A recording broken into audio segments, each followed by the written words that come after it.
Hi viewers, సహాయం చేయాలంటే కావాల్సింది ఎజెండాలు కాదని స్పందించే మనసు, చేయగలిగే తపన ఉంటే అన్నీ సాధ్యమే అని నిరూపించిందే మన మిత్రులు. వారే ఈరోజు మన ఆపద్బాంధవులు. సాయం చేయడానికి కావాల్సిన ప్రేరణ ఏంటో అది వారి మాటలోనే తెలుసుకుందాం. చెప్పండి రాజేష్. హాయ్, నా పేరు రాజేష్, నేను సిసిసి నివాసిని.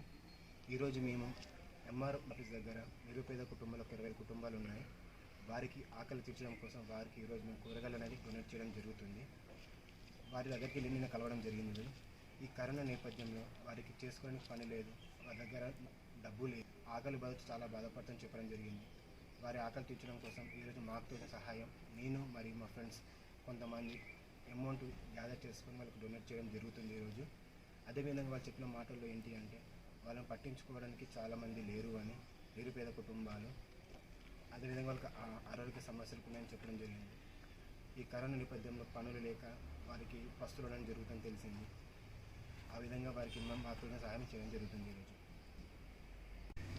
మీరు చెప్పండి తిరుపతి గారు, మీ అనుభవాలు ఏంటి? హాయ్ ఫ్రెండ్స్, నా పేరు తిరుపతి. లాక్డౌన్ సందర్భంగా ప్రతి ఒక్కరి పనులు ఆగిపోయాయి. నిరుపేదలకు రికార్డితే కానీ డొక్కాని పరిస్థితి. అలాంటి వాళ్ళకి నా వంతుగా ఏమైనా చేయాలనే ఉద్దేశంతో నేను ఉన్న సమయంలో నా స్నేహితుడు రాజేష్ ద్వారా నాకు CCC MR office Kasturba Gandhi school పాఠశాల వద్ద కొందరు నిరుపేదలు బియ్యం కానీ నిత్యావసర సరుకులు ఇలాంటివి లేకుండా ఇబ్బంది పడుతుందని తెలిసి వారి కోసం నా వంతు సాయంగా ఈరోజు కూరగాయలు నేను తీసుకెళ్ళాను. మనం చేసే సాయం ఏదైనా మనకు చిన్నదే అనిపించవచ్చు, కానీ దాని విలువ ఏంటన్నది ఆ లేని నిరుపేదలకు తెలుస్తుంది. కాబట్టి మనం కూడా ఏదైనా చిన్న సాయం చేసి అలాంటి నిరుపేదలకి అండగా నిలుపుతాం. ఓకే ఫ్రెండ్స్, మనం ఇప్పుడు అక్కడికి వెళ్ళిపోదాం.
రండి, మీరు రండి.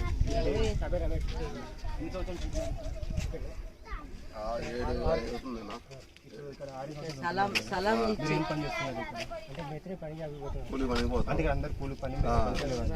ఇప్పుడు మనకు కరోనా వైరస్ వచ్చింది కదా, దీనివల్ల మనకు లాక్డౌన్ ఇచ్చారు కాబట్టి లాక్డౌన్ పనులు బంద్ అయిన ఫ్రెండ్స్ మీకు ఏ విధంగా ఇబ్బంది అవుతుంది అంటే మన ఫుడ్ గురించి కానీ రేషన్ ప్రభుత్వం సపోర్ట్ మీకు ఎవరైనా మీకు డొనేట్ చేస్తున్నారు?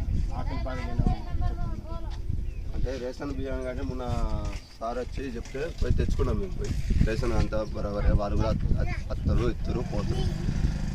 ఇప్పుడు మనకు పనులు లేవు కదా, పనులు ఏం లేవు. ఇప్పుడు పనులను ఈ రోజులో మనకి ఇలా ఇబ్బంది మీకు ఎలా ఉంది? ఇబ్బంది అంటే చాలా బాగా, అంటే బయటకు పోలేక అవుతున్నాం మేము. పిల్లలకి పాల బయటకి ఉంటాయి కదా, ఫుడ్ అదే అంటే అందరూ ఎవరో ఒకరు తీసుకొచ్చి ఇస్తూనే ఉన్నారు, పోతా ఉన్నారు. కూరగాయల సమస్యలే ప్రభుత్వం తరఫు నుంచి కానీ మన ఎమ్మెల్యే వాళ్ళ దృష్టి నుంచి కావాలనుకుంటే మాకు ఇదే పైసలకి కొంచెం డబ్బులతో ఇబ్బంది, పిల్లలు ఏదో సర్ది జలుబు అయినా కూడా ఇబ్బంది, దవాఖానా హాస్పిటల్ కొంత ఇబ్బంది కదా. అందుకొరకే ఇక్కడ బయట వెళ్ళకుండా హాస్పిటల్ చూపించకుండానే ఇంట్లో ఏదో ఎచ్చాలు వేసుకొని అది వేసుకొని ఇక నప్పరి ఎచ్చాలు వేసుకొని ఎచ్చాలు పసరు తాక్కుంటా ఇగో ఇబ్బంది అంటే ఈ కరోనా వైరస్ గురించి కదా. అయితే మంచి మంచి వస్తువులు మన వైద్యుడు వస్తువులు అంటే ఆ వస్తువులు ముందు తినేటోళ్ళు, ఆ వస్తువులు తెచ్చుకొని పసరు పిల్లల్ని కానీ మేము కానీ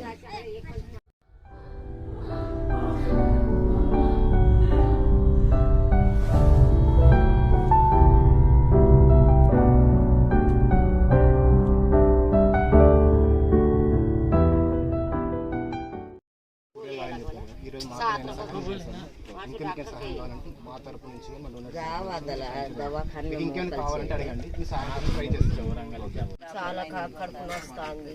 3-4 రోజులు ఆయే అన్నం తినిపించిన అన్నం అరగలేదు, వాంతులు తీసుకుంటాను, ఏం తినడం లేదు, బాగా గాబరా అయితేగా వస్తుంది. అంటే వాటర్ తాగినా వాంతింగ్ చేసుకుంటున్నారా? వాటర్ తాగితే లేదు, అన్నం తింటేనే అరగలేదు, అట్లా వాంతులు వస్తుంది. ఇట్లా అన్నం పెడితే ఒక ముక్క తింటాను, తర్వాత ముక్క తింటలేదు. అయితే చూపిద్దామంటే హాస్పిటల్లో కూడా పోనిస్తలేరు.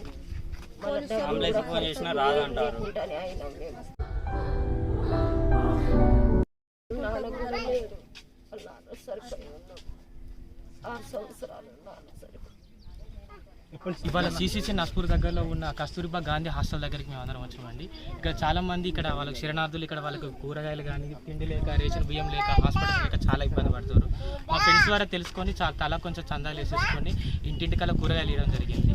కొంతమందికి హెల్ప్ ఎలా చేయాలో తెలియక మా ఫ్రెండ్ ఒక అతను అడిగారు, మేము ఇలా హెల్ప్ చేస్తా అంటే బ్రదర్ మేము మా ఫ్రెండ్స్ అందరం కలిసి కొంచెం అమౌంట్ రెడీ చేసుకున్నాం, దాన్ని మేము అన్నం ద్వారా వేయాలి కానీ ఎట్లా చేయాలనుకుంటున్నాం, అన్నం వండి కానీ లేదంటే కూరగాయలు ఇవ్వడం కానీ బియ్యం ఇవ్వాలని చేయాలనుకుంటున్నాం. కానీ అది ఎలా చేయాలో తెలుస్తలేదు, ఎవరిని అప్రోచ్ కావాలో తెలియట్లేదు. బ్రదర్ మీకు ఏమైనా తెలిస్తే మాకు చెప్పండి అని మా ఫ్రెండ్ ఒక అతను అడిగారు.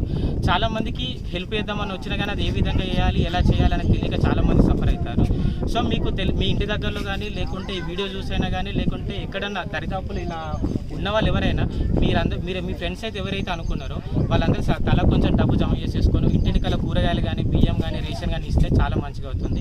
అంతేకాకుండా ఈ వీడియో చూస్తున్న ఫ్రెండ్స్ ఎవరన్నా మెడికల్ షాప్లో వాళ్ళున్నా, ఆర్ఎంపీ డాక్టర్లు ఉన్నా, లేకుంటే స్వచ్ఛందంగా ఏమైనా సేవ చేద్దామని అనుకున్న వాళ్ళు కూడా వీళ్ళకు కనీస సౌకర్యాలకు సంబంధించిన జ్వరం వచ్చినా జలుబు వచ్చినా వాటి దగ్గు వచ్చినా సంబంధించిన మెడిసిన్స్ కానీ ఏం దొరకట్లేదు.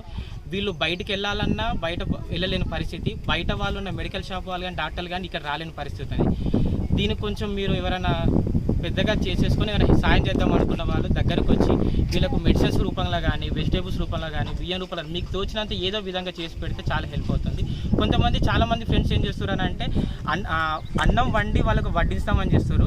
దాంతోపాటు కొంతమంది అట్లా చాలామంది చేయడం వల్ల కొంతమంది దగ్గర ఫ్రెండ్స్ దగ్గర ఎన్నో ముచ్చట ఏంటి అని అంటే అన్నం కూడా చాలా వేస్ట్ అయిపోతుందట. అలా కాకుండా వాళ్ళకి ఇలా ఉన్న వాళ్ళకి ఎవరికైనా రేషన్ బియ్యం ఇవ్వడమో లేకుంటే తల మీకు దోచిన చేసేసుకుంటే ఒకరోజు మీరు చేసేయడం వల్ల వాళ్ళు ఒకరోజు మొత్తం తినగలుగుతారు. Thank you friends.